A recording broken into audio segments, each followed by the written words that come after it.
Good morning, everyone. I'm Cristobal Espinoza, and I'm going to talk about glitches.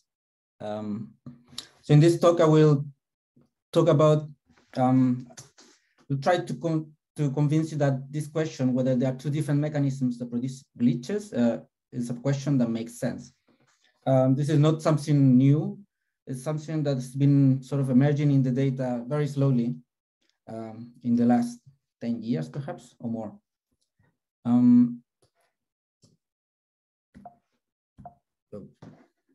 There you go. Okay, so glitches are these occasional spin-up events that we find in the rotation of pulsars. They're very rare, as you can see in this plot. So this is one glitch example. This is a very large glitch. That's why we can actually see it in the data. And in the top panel, we have the frequency evolution of this pulsar over almost 20 years. And you can see that where the pink arrow is showing, there was a very rapid step in the frequency. And this step in the frequency happens at the same time as the spin down, of the pulsar has a negative step, which is much larger in comparison, in fractional comparison. And so this is a classic signature of a large glitch in a young pulsar. And after the glitch, you can see, especially in the spin down evolution, you can see that there's a sort of a exponential-like evolution towards pre-glitch values that in this case, as in many others, is not totally recovered. So in this talk, I will refer mostly to the frequency steps. There's a whole other world of analysis and physics that is related to the recoveries and to the spin down steps themselves. But for what I'm going to talk about is essentially only the frequency steps. So something that is important to say is that, again, is that glitches are rare. In average, among the whole pulsar population, you have to think about that one glitch every sort of 50 years. But there's also a large variety. So there's something like 3 pulsars that glitch more than once a year, but all the others glitch less than once a year. And you can have glitches that perhaps they glitch in 1 in 100 years, for which we haven't seen glitches yet. And that is assuming they will glitch eventually. So that's why this has progressed slowly in terms of understanding the behavior of individual pulsars. I will now talk very briefly about what we think can produce a glitch, but I'm not going to go into great details about this as it's not my expertise. So when people started wondering what can produce these frequency steps, the first answer obviously is some sort of star quakes. So anything that can change the moment of inertia of the star could produce such jumps.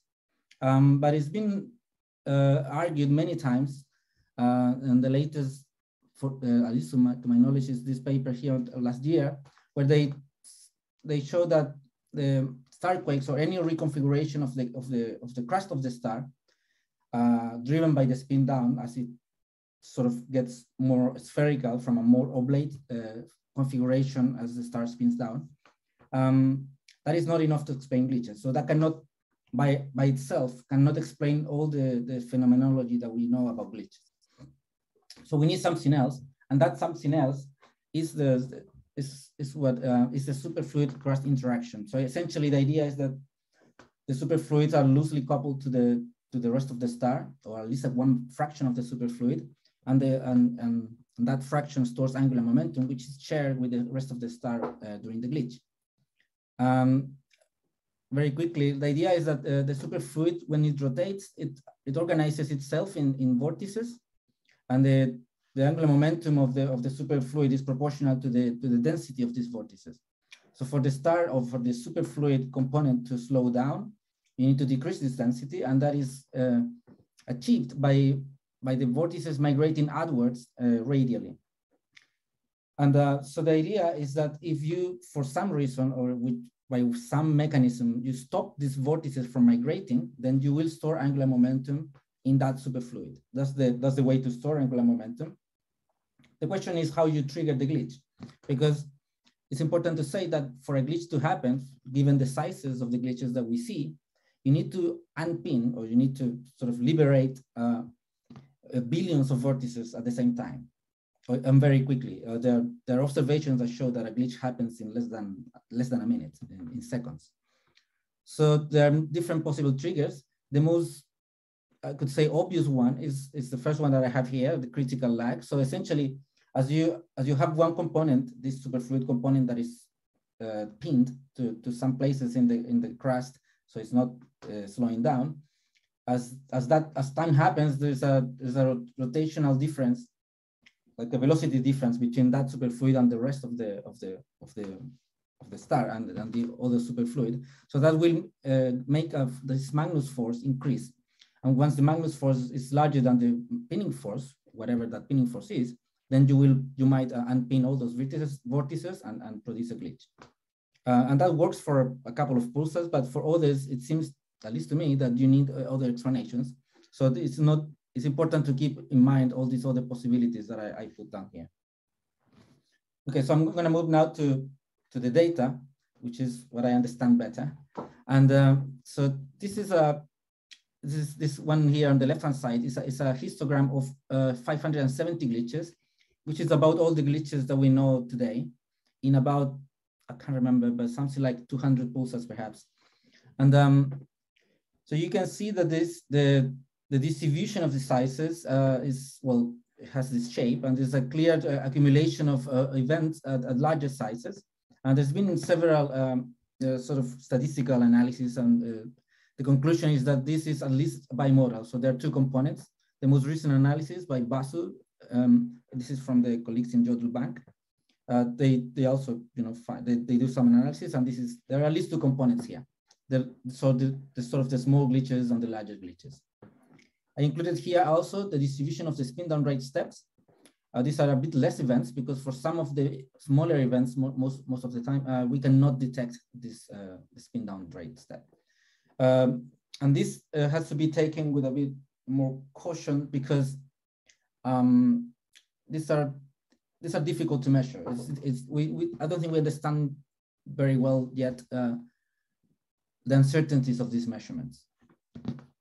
Anyway, so I'm going to focus essentially on the frequency steps. I want to mention that we've done works trying to understand what is how well we can detect glitches, or what's the minimum size of a glitch that we can detect. And it's not easy to quantify, but essentially it depends on the cadence. The higher the cadence, the more likely you are to detect small glitches, or also of the sensitivity of your observing system, or the noise of the pulsar. If the pulsar is too noisy, noise produced by some other phenomena, you might not detect the small glitches.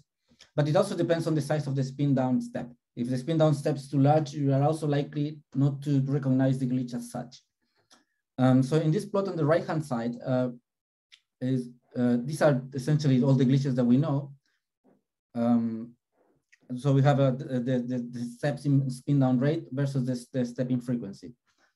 And so these lines here they sort of they indicate what we can detect. So anything above these lines is uncertain. So we are probably missing a lot of events that are above these lines.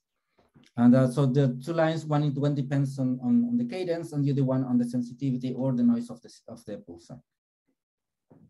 So as you can see, these lines are not either vertical or horizontal; they're inclined. So that means that in a plot like the histograms, I cannot put just one line. You have to sort of compromise. So for the whole population, also you can see that the limits depend a lot on your observing setup, or in the pulsar itself. So I've chosen to put this 10⁻² value here for all the pulsars, and for the full distribution of all the glitch sizes, which is a sort of a conservative value, using this 1 month cadence and 100 microseconds as sort of a standard thing. But many pulsars are observed more often than that, and with better sensitivity. So what I want to say is that the shape of the distribution here, at least from on the left-hand side, to the left of my this dotted line or segmented line, is uncertain. So we can be missing glitches there. So this shape might not be real. And for the rest of the other plots that I'm going to show, I will keep sort of this idea. But also I want to stress that yes, we might not know what happens to the left of this line, but that means that we know very well what happens to the right. Okay, and that's important. Okay, so you saw that the size distribution of all the glitches altogether for all the pulsars combined is bimodal. However, when you study individual pulsars, you see that the distributions are not bimodal, or at least not bimodal today. Because the problem is, as I said, the glitches are very rare. So we're working with very, very low number statistics here. So these are the 8 pulsars, the only 8 pulsars that have 10 or more detected glitches. So this is the best that we can work with if we want to understand individual behaviors. And you can see that at least so far with this data, there seem to be a sort of a variety of behaviors. This is just another take on the same pulsars, well, only on 5 of them. So on this plot on the right-hand side, it shows the glitch sizes with the size of the bar and over on time. So you can see how they happen. I like this because you get an idea visually of how different pulsars do their glitch activity. And you can see immediately that there are different styles. So for example, this 1737 pulsar, we have 36 glitches over this period of time. And the glitches are not as large as those of Vila, which is just under. And they are more often and with a variety of glitch sizes. So when you look at the glitch size distribution here on the left, it has this shape and it's sort of well described by a power law. However, Vila is more like a Gaussian distribution. The same for 0537. And these 4 pulsars on the top are the ones that I'm going to be talking about today because they have the best statistics that we can afford today. And I'm leaving the crab aside because the crab has strange behavior in general. You will see later on. And the crab pulsar, the best description for its size distribution is actually a log normal function. So there's been several attempts in the literature from very, for more than 10 years ago, like Andrew Melatos was doing this type of fits with like a half or even less the sample of events that we have today. And but now at least I think we can be a bit more sure of what's going on. So these are the 8 pulsars again, and I know this is confusing, but this is the results are also confusing in a way.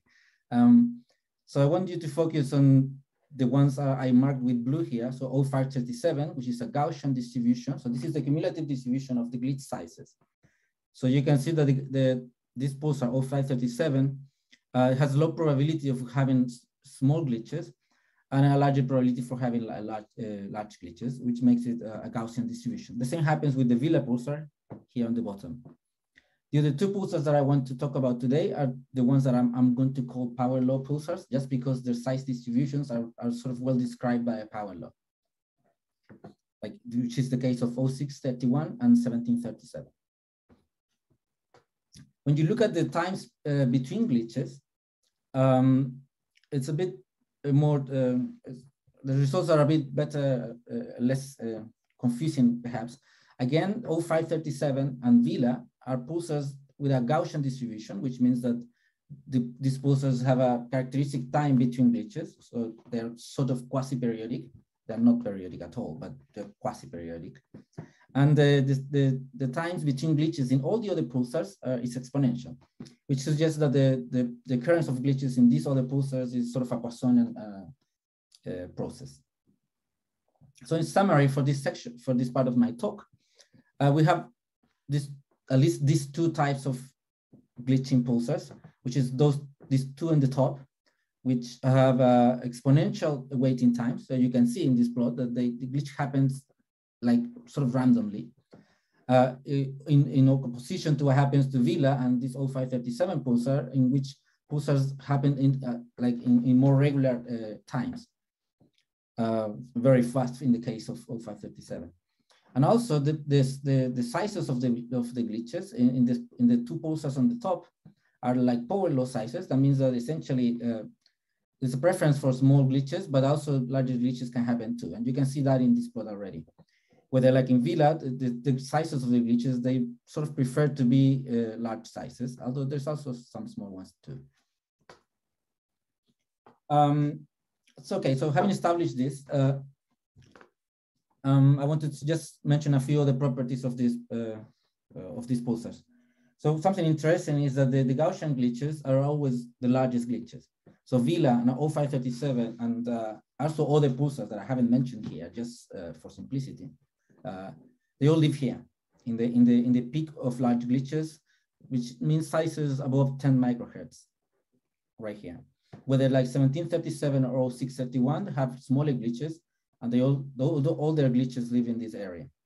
When you put this in this plot, where you also show the spin down rate steps due to glitches, you can also see that they separate, and the larger glitches live in this cloud of events here, whether the other events, like the power law ones, they spread in all this region. So, so not only the size distributions and the time between glitches are different, also is the size of the glitches. I want to talk a bit about 0537. This is a very interesting pulsar. This is an X-ray pulsar, so it's observed in X-rays, obviously. And it's in the Small Magellanic Cloud, and it has the highest glitch rate that we know. It offers something like 3 glitches per year, which is crazy if you consider pulsars and glitches. And it has a very interesting property, which is the fact that the size of a glitch determines what's the time to the next glitch.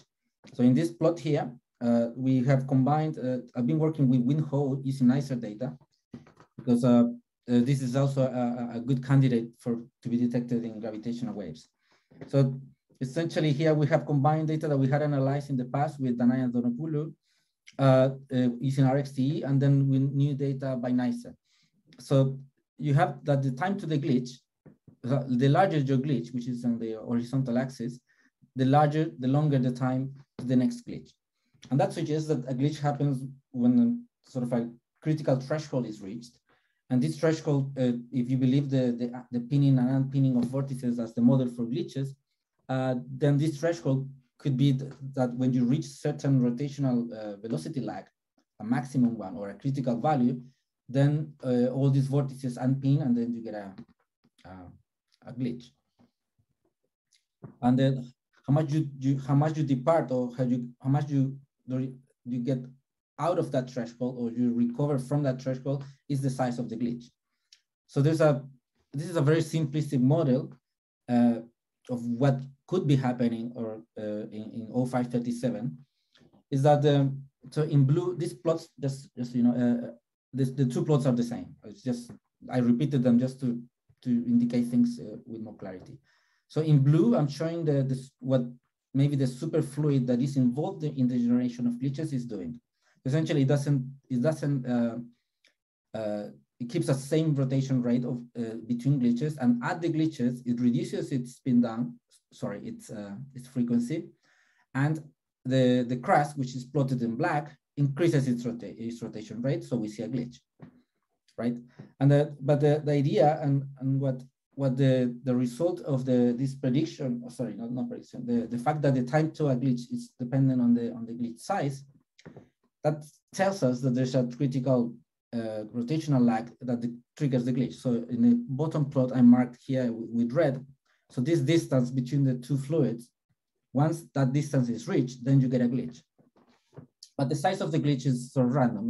It can have any size. So if you have a small glitch, you will reach this critical rotational lag sooner.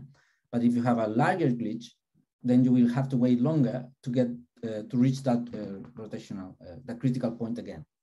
So that's essentially what you can think is happening with 0537, and it's very nice. And then you might expect that the Vila pulsar, which also has a Gaussian sort of glitch behavior in the sense of the glitch sizes and the times between glitches, you might expect that this also has the similar behavior. However, if you just do the plot of the correlation, you don't see it. It's a terrible correlation, actually, and which is disappointing. But so with Rafael Fuentes, which was a student here in Santiago, we did analysis of this, and if you only consider the large glitches, in the case of Vila, like above 9 microhertz, then you do recover a correlation, which is not too bad. Although it's noisier than the one we see for 0537, which hints to the fact that maybe there are two classes of glitches in Villa, and only the large ones are correlated, and only the large ones are following a model like the one I showed you. However, this is very speculative. I mean, we need more data for this, as always. Another thing that I would like to mention is that for the Villa pulsar, we've done very detailed analysis of how much? It was more than 20 years of data of daily observations. So we can be sure that this line, the orange line that is here, is this low, because there are no glitches here. We did like searches. We've done searches also with other colleagues in Australia, and there are no glitches here. So the distribution of the Villa pulsar is indeed this Gaussian. It's not that we are missing a small glitches component. For 0537, this line cannot be at such small numbers because the data is not that frequent. And also this is the TOAs are noisier, the data. But we believe also that there are no glitches here, and this is also a Gaussian distribution. Okay, so the last thing I wanted to mention is about the glitch activity. So the glitch activity is essentially when you add all the spin-ups and divide by the time in which they occurred. And there's a way to do it in which you consider a pulsar population. So this was done by Andrew Line in the year 2000 for the first time. And then we've been repeating this analysis once we get more data. And essentially, and this also is important to say, this considers even it includes also the pulsars that have not shown glitches yet, assuming that they will eventually show a glitch and these are not different populations. So essentially what you get, we define the glitch activity as this nu dot G.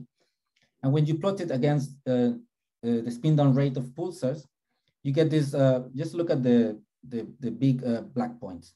So we get this sort of like linear relationship, which is better seen in the bottom plot, where we show nu dot G divided by the spin down rate. So you get this constant sort of trend that implies that the glitch activity is about 1.2% of the spin down rate for all these pulsars.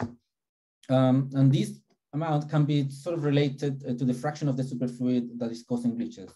More in detail, it's related to the moment of inertia, to the fraction of the moment of inertia of the superfluid that generates glitches. However, you can see that this regime fails about the extremes. So for the pulsars that have very high spin down rates, we know that this is just what they do. There are not too many pulsars here. The crab pulsar is one of them, and they just have a much lower glitch activity than what you might expect by this trend. However, for the pulsars on the other end, those that are spinning down very slowly, we determined that we haven't observed them for long enough to have detected large glitches. The rate of large glitches decreases very dramatically towards low spin down rates. So essentially, we cannot rule out that all pulsars here will eventually follow the general trend once we have observed them long enough to detect at least one large glitch among them. Now, the interesting part is that the pulsars that I was showing you at the beginning of the talk, 1737, 0631, the power law pulsars, they do follow this correlation, okay? And the Villa pulsar and 0537, which are the Gaussian pulsars, they also follow the correlation very well. So in this plot, I'm showing nu dot G divided by the spin down rate. So this is essentially the glitch activity of pulsars. The blue line here is the trend that I showed you in the last slide. And these are the 8 pulsars with 10 or more detected glitches. And these are their individual glitch activities. So you can see that all pulsars, or at least these pulsars, they all match this very well, including the error, considering the error bars, they actually follow the trend. And that besides the fact that they have very, very different glitching styles.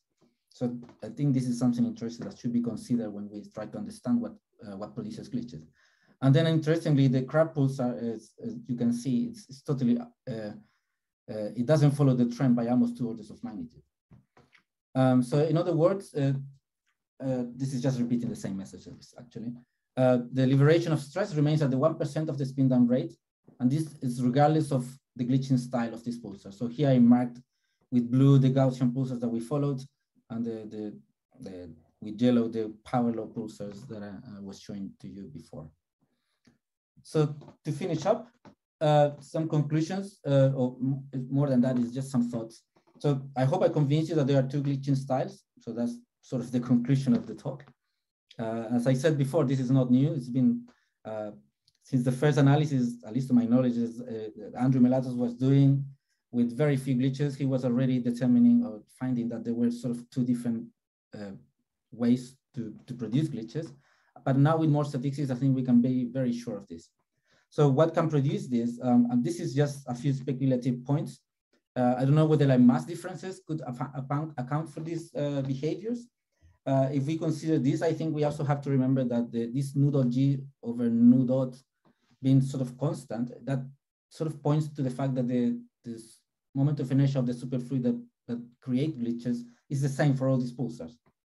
And I know that different masses could change this superfluid amount. So that has to be considered if we want to explore whether masses could be the reason. Could there be temperature differences? Could there be like that evolution? Like maybe Villa's glitching style will eventually start turning into a more power law style? It's a good question. It's not easy to answer. In terms of characteristic age, these pulsars are almost the same, especially considering that characteristic age is a dangerous proxy for age. And the one I like is that perhaps there is just the same mechanism, the same sort of star, but we just have a different trigger. So perhaps in the case, for example, of 1737, one of the power law pulsars, glitches happen just before a large glitch can happen because something which is not active in Villa or has no chances to be triggered triggers the glitches before. So this could be one option. And I'm going to finish there. Thank you.